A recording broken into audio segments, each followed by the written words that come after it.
እዚ ትግራይ ስትሪም ሚዲያ እዩ ዜናታት ዝሰዓት እንሆ በፈለማ አርእስተ ዜና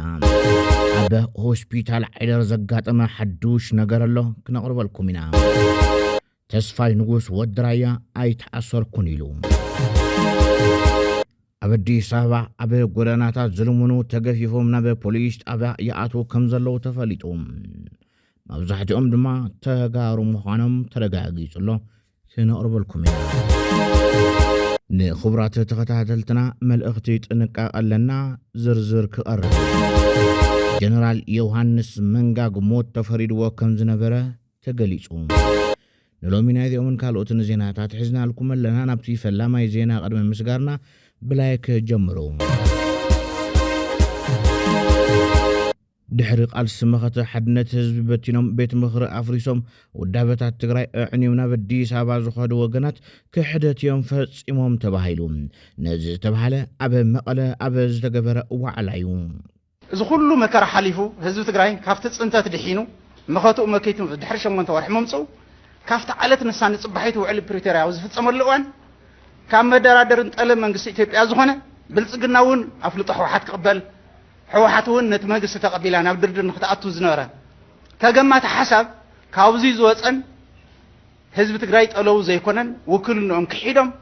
ናይ መሰል ዓርሰ ውሳኔ ወሳኒ ዓቕሚ ዝኾነ ቤት ምኽሪ ስለ ዘፍረሱ እዮም ስለዚ ብሄራዊ ክሕደት ፈፂሞም ንብሎም እዚ እዩ ክምጉትና እንተኮይኖም እዚ ኢሎም እዮም ኣብዚኦም ክምስረቱ ዘለዎም ማለት እዩ ተቐፂሎም ዝገበርዎ ብትግራይ እንታይ እዩ ትግዝያዊ ምምሕዳር ንቀበሎ ተባሂሉ ብስልትስ ንበሎ ብኻልኢስ ንበሎ ኣብኡ ዘለዉ ዕድላት ንምጥቃም ሓሲብናስ ንግበሮ ቅቡል ኮይኑ ስራሕ ምስ ጀመረውን ቀዲሞም ዝሰርሕዎ ውዳበታት ትግራይ ምውቃዕ ሰራዊት ምፍራስ ውድብ ሕወሓት ኤሊሚኔት ምግባር ውዳበታት ናይ ትግራይ ኩለን ንምውቃዕ ስለ ዝሰርሑ እዮም ብልጽግና እዚኣ እየሰርሑ ንሶም እዚኣ ሰሪሖም ማለት እዩ ህዝቢ ትግራይ ብዝተቃለሰሉ ምክንያት ክናሳሕ ክደንን ብመስዋዕቲ ክሓዝን ስለ ዝገበሩ እዮም ባንዳታትን ክሒዶም እንብሎም ዘለና እዚ ብምክንያታውነት ይሞግትዎ ማለት እዩ ነቲ ክቡር መስዋዕቲ ዝኸፈለ ህዝቢ ትግራይ ደቁ ዘሰውዐ ሕዝውን ኣካል ናይቲ መስዋዕቲ ዝኾነ ገና ዘይተሓከመ ሰራዊትና ስለ ዝጠለሙ እዮም ክሓርቲ ኢኹም እንብሎም ዘለና ባንዳ ኣይትወድና ጥራሕ ከም ባንዳነት ነፃ ኣይገብርን ዝበሉ ተሳተፍቲ ተዋዕላ እተን ዘፍረስዎን ናይ ህላው ሕስና ዝኾና ውዳበታትን ዘጣይሽዎን ዘለው ጠንቂ ምፍልላይ ዝኾና ውዳበታትን እንተፈሪስዩ ሰላም መንእሰይ ትግራይ ምስ ዝኾይኑ ብምክንያታውነት እዩ ክምጉቱ ተኾይኖም ብምክንያታውነት እዮም ክምጉቱ ዘለዎም ባንዳ ኣይትወልና ጥራሕ እኹለ ኣይኮነን ኩለን ሪኳየርመንት ናይ ባንዳነት ዘማልእ ስራሕ ስለ ዝሰርሑ እዮም ንሕና እንምጉቶም ዘለና ማለት እዩ ስለዚ ሕዚ እውን ተሓደን ቁልፊ ዓቕሚ ዝኾነ ናይ ትግራይ ዓቕሚ ዝኾና ውዳበታት ፖለቲካዊ ውዳበታት ንምውቃዕ ንሕሳብ ሓደ ነገር ኮይኑ ሓድነት ህዝቢ ትግራይ ንምብታን ናይ ኩለን ዘዋታት ዝውክላ ሓድነት ህዝቢ ትግራይ ዘርጋ ፓርቲታት ምጥያሽን ምሕጋዝን ሳፖርት ምግባር ዝለዓለ ተራ ስለ ዝተጫወቱ እዮም ስለዚ ምድንጋር ኣይተደናግሩ ኣፍኩም ሓሒስኩም ክትድመሩ ትኽእሉ ኢኹም ግን ህዝቢ ኣይተደናግሩ ንብሎም ዘለና ብምክንያት ኢና ማለት እዩ ካብኡ ሓሊፉ ግን ሕዚ መንግስቲ ትግራይ ሳላ ተቃላሳይ ህዝብን ሳላ ተቃለስቲ ብሄራውያን ውድባት ሕወሓት ከዓ ብዋናነት ስጡም ናይ ፖለቲካ ሓድነት ሒዙ ሓቢሩ ኣብ መቃብር ኣትዩ ዝነበረ ህዝቢ ሒዝዎ በርደግ ኢሉ ኣሎ ስለዚ ሕወሓት ክጠፍእ የብሉን ክንብል ከለና ብምክንያት ስለዚ ኣብኡ ተስፋይ ንጉስ ወድራያ ኣይተኣሰርኩን ኣብ መጽንሕ ቦታ የነይረ ክብል ገሊጹ ሓደ ካብ ወደብቲ ናይቲ ብሓይሊ ሰላም ቲፒኤፍ ዝፍለጥ ዕጡቕ ሓይሊ ከም ዝኾነ ዝንገረሉ ተስፋይ ንጉስ ተስፋይ ራያም ካብ ገዛይ ምስ ተወሰድኩ ኣነ ኣብ መጽንሕ ቦታ የነይረ ዝነበርኮ ቤት ማእሰርቲ ኣይበሃልን ክብል ተዛሪቡ ኣብ ጊዜያዊ መጽንሕ ቦታ ዝኾኑ ሰባት ምስኡን 3 መዓልቲ ዝኣክል ከም ዝተደራደሮ ብምሕባር ንዓይ ኣብ መሓዝ መንግስቲ ፌደራል ኢድ ኣይነበሮን ኢሉ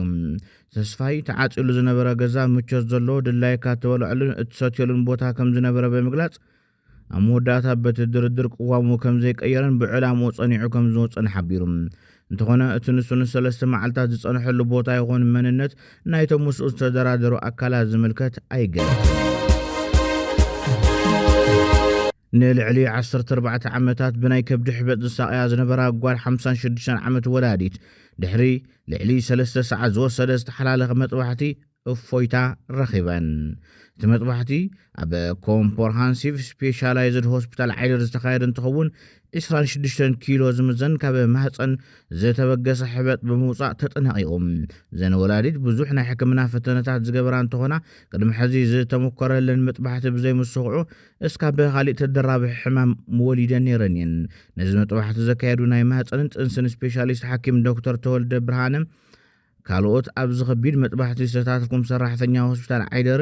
እንኳዕ ደስ በለኩም ዝብሉ ድማ ካብ ብዙሓት ዝቐርበሎም ዘለዮም ብፍላይ ድማ እተን ወላዲት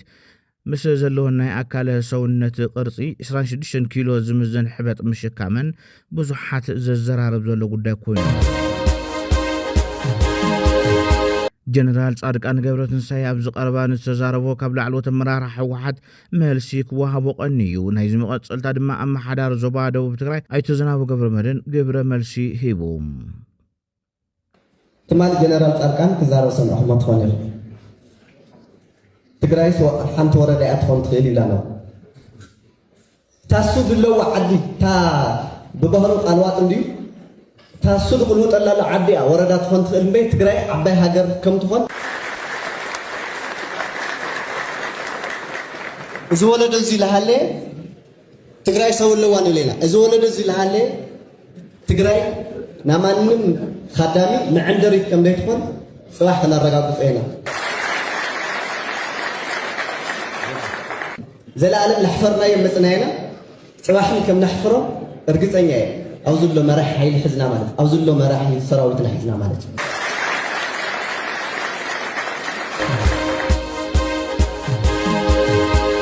ኣብ ኣዲስ ኣበባ ኣብ ጎደናታት ዝልሙኑ ተገፊፎም ናብ ፖሊስ ጣብያ ይኣትዉ ከም ዘለዉ ተገሊጹም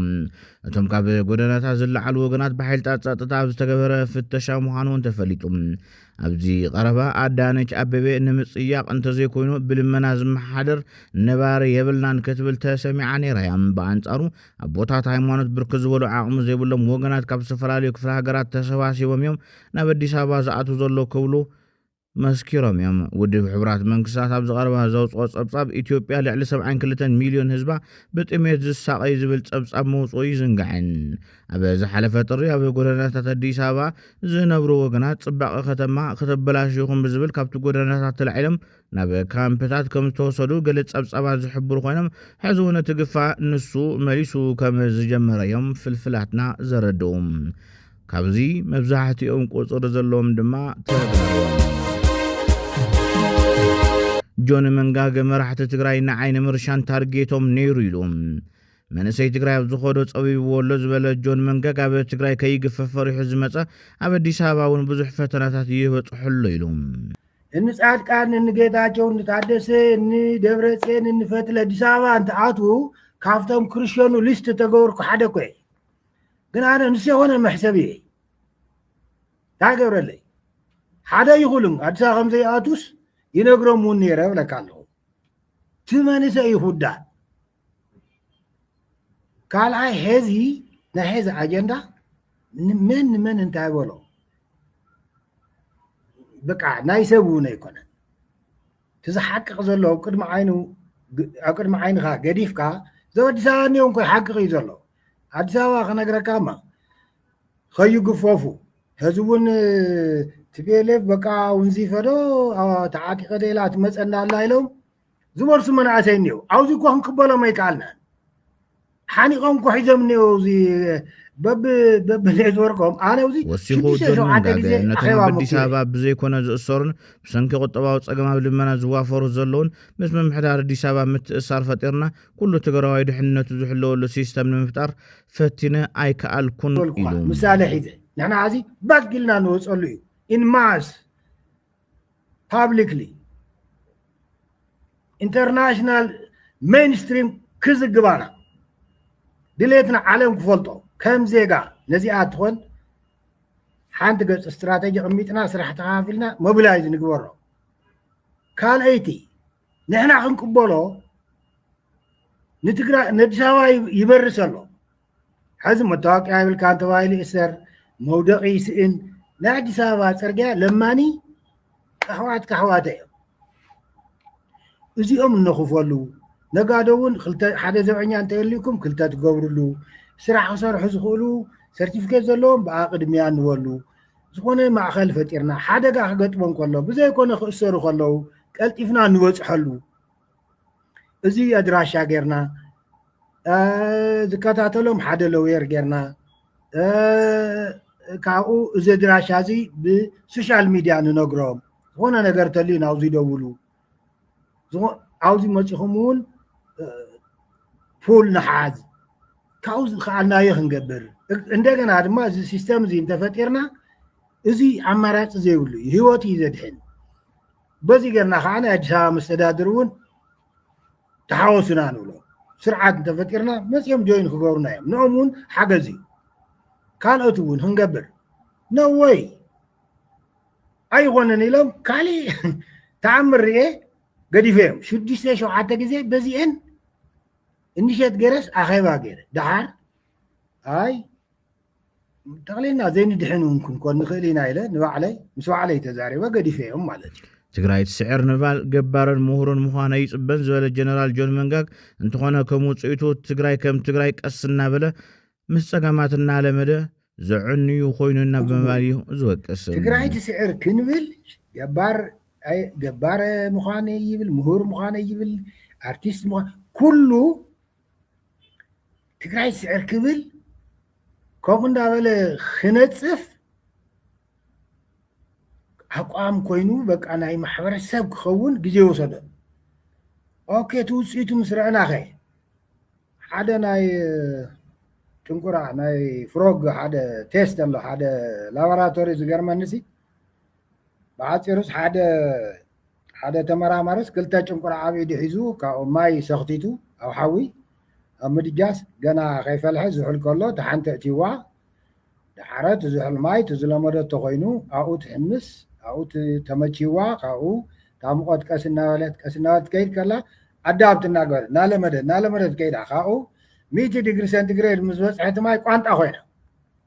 ተማዕ ነገር ኣዳብት ገይራስ ሞይታ ካብኡ ታ ማይ ገርገር ኢላ ክትፈልሕ ከላ ከዓ እታ ካልአይቲ እትይዋ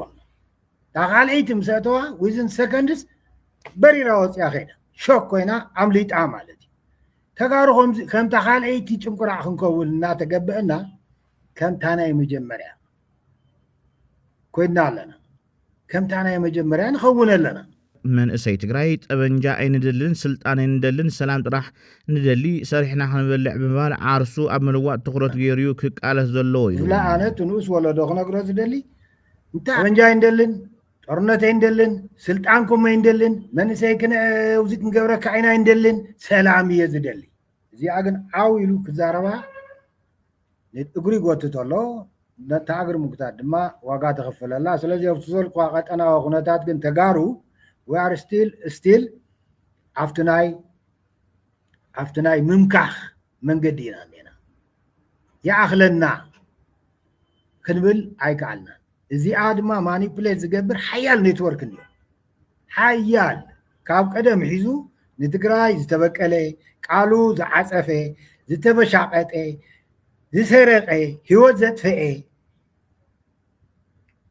ኣብዚ ኩናት እዚ እውን በቶም ዘብልዖም ህፃውንቲ ዘይደንገፀ በቲ ዘብልዖ ወለዶ ዘይደንገፀ ሕዚ እውን ልቡ ሰንዲዑ ወጢሩ ሒዙ ኣሎ ፋይናንስ ኣሎ ሚድያ ኣሎ ኔትወርክ ኣሎ ካብኡ ድማ ዝተዘረረ ወለዶ እንዮ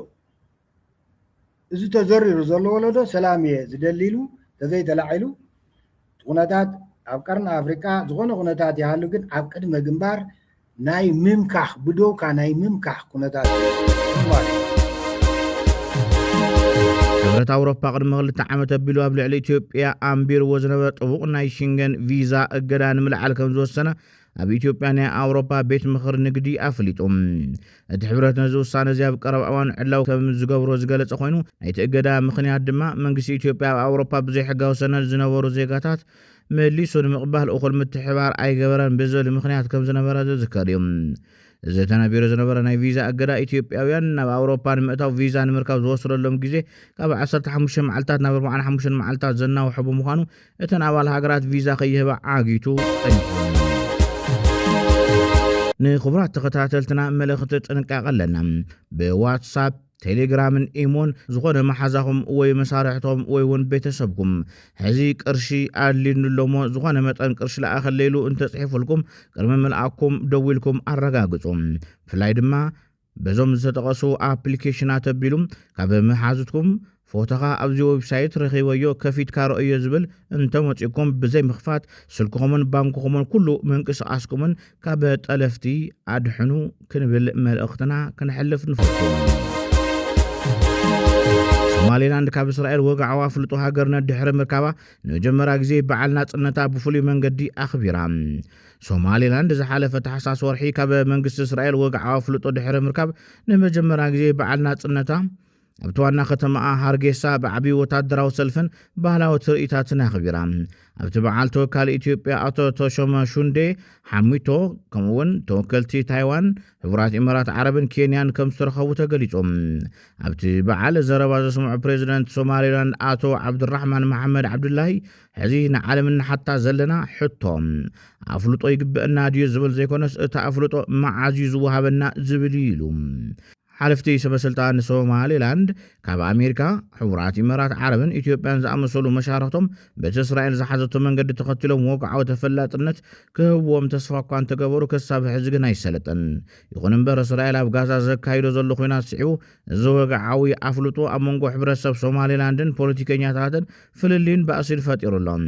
ብሰንኪ እዚ ድማ ነቲ ምስ እስራኤል ዝተመስረተ ዝምድና ብምቋም ባንዴራ ፍልስጤም ሒዞም ናብ ኣደባባይ ዝወፁ ብዙሓት ሰባት ኣብ ትሕቲ ቁፅፅር ውዒሎም መራሒ ወደብ ጥዕና ዓለም ዶክተር ቴድሮስ ኣድሓኖም ብኢቦላ ዝሞቱ ዘለዉ ዜጋታት ኮንጎ በዝሒ ቁፅሪ ሞት ናብ 131 ድሕሪ ክብ ምባሉ ስዒቡ ናይ ህፁፅ እዋን ኮሚቴ ንኣኼባ ፀዊዕሎም ውድብ ጥዕና ዓለም ኣብ ዲሞክራስያዊት ሪፐብሊክ ኮንጎ ኢቦላ ከም ዝኣተወ ብምሕባር ኣብቲ ሃገር ዓለም ለኻዊ ኣትኩሮ ዝጠልብ ህፁፅ እዋን ኣውጁ እቲ ውድብ ኣብታ ብምብራቕ ዲሞክራስያዊት ሪፐብሊክ ኮንጎ ትርከብ ዞባ ኡቱሪ 246 መልከፍትን 80 ሞትን ከም ዝተመዝገበ ብምሕባር እዚ ኣብቲ ሃገር ለበዳ ኢቦላ ኣትዩ ኢልካ ንምእዋጅ እኹል ከም ዘይኮነ ገሊጹ ኢቦላ ክሳብ ሕዚ መድሓኒት ይኹን መከላኸሊ ክትባት ዘይብሉ ሕማም ኮይኑ ይቕፅል ኣሎ ኣብ መንጎ ኢራን ኣሜሪካን እስራኤልን ዘሎ ወታደራዊ ወጥሪ ኣብ ዝለዓለ ደረጃ ዝበፅሐሉ እዋን መንግስታዊ መደበር ቴሌቪዥን ኢራን IRIB ጋዜጠኛታት ኣፅዋር ማለት እውን ክላሽንኮቭ ተዓጢቖም ቀጥታ ናይ ተኹስን ናይ ኣፅዋር ኣጠቃቅማን ስልጠናታት የመሓላልፉ ከም ዘለዉ ተፈሊጡ እቲ መደበር ንመናእስያት ኣብ ምድላው ዘተኮረ ንኢራን ሂወትካ መስዋዕቲ ገብር ዝብል ሃገራዊ ወፍሪ ከም ዘካይድ ተፈሊጡ ብመሰረት ፀብጻብ መንግስቲ ኢራን ክሳብ ሕዚ ልዕሊ 31 ሚልዮን ዜጋታት ንወታደራዊ ክተት ተመዝጊቦም ኣለዉ ተባሂሉ ሓደ ካብቶም ኣቕረብቲ ዜና ኣፅዋሩ ናብ ባንዴራ ሕቡራት ኢሚራት ዓረብ ኣንፈት ኣቢሉ ተኹሲ ምክያዱ ኣብቲ ዞባ ዘሎ ዲፕሎማስያዊ ወጥሪ ኣጋዲድዎ ኣሎ ኣብ መወዳእታ ዜና ስፖርት ኣርሴናል ሻምፒዮን ኮይና ኣርሴናል ድሕሪ 22 ዓመታት ሻምፒዮን ፕሪምየር ሊግ እንግሊዝ ኮይና ማንቸስተር ሲቲ ናብ ስቴድየም ቫይታላይትድ ኣቕኒዓ ኣንጻር ቦርንማውዝ ዘካየደቶ መበለ 37 ሰሙን ግጥማ መዓር 1-1 ተፈላለያ በዓልቲ ሜዳ ቦርንማውዝ ኣብ መበል 39 ደቂቓ ጁኒየር ኩሩፒ ቀዲማ መሪሕነት ዝሓዘት እንትኾን ፀዋታ ክዛዘም ኣብ ዝተቃረበሉ ኣብ ዝባኻነ ደቂቓ መበል 9 ክድመር 5 ደቂቓ ኤርሊንግ ሃላንድ ሹቶ መዝጊቡ ፀዋታ ብመዓረ ተዛዚሙ ማንቸስተር ሲቲ መዓረ ሙፃ ሲዕቡ ድማ ኣርሰናል ሓደ ፀዋታ እንዳተረፋ ንመበል 14 ግዜ ሻምፒዮን ፕሪምየር ሊግ ዓዲ እንግሊዝ ኮይና ወዲ 19 ዓመት ጁኒየር ኩሩፒ ኣብ ፈላማይ ዓመቱ ፕሪምየር ሊግ 13 ሹቶት ብምዝጋብ ብዕድመ ዝነኣሰ ተፃዋቲ ብምዃን ብሮቢ ፋውሎን ሮቢ ኪንን ተታሒዙ ዝነበረ ክብረ ወሰን ሰይርዎሎም ኣብ 2013-2014 ውድድር ዓመት እታ ታሪኻዊት ጋንታ ኣርሰናል ከይተሰዓረ ጽዋዕ ፕሪምየር ሊግ ኣብ ትዕወት እንድሓር ሻምፒዮን እንግሊዝ ምዃን ተሳኢንዋ ዝነበረት ኣርሰናል 22 ዓመታት ጽዋዕ ፕሪምየር ሊግ ጸሚኣ ጸኒሓ ሕዚ ግን ብስፔናዊ ኣሰልጣኒ ሚካኤል ኣርቴታ መሪሕነት ንግስነት እንግሊዝ ተረኪባ ኣላ ቀጻሊ ሰንበት ኣርሰናል ካብ ከተማ ለንደን ከይወፀት ናብ ስቴድየም ሳልሃርት ፓርክ ተጓዒዛ መወዳእታ ሰሙን ግጥማ ኣንጻር ክሪስታል ፓላስ ብምክያድ ብዕሊ ጽዋዓ ክትርከብ እያ ክቡራት ተኸታተልትና ንሰዓት ዝሓዘናዮም ዜናታት ነዞም ተኸታተልኩም ይመስሉ ነይሮም ሰላም ንህዝቢ ትግራይ ሰላም ንኹሉ ወዲ ሰብ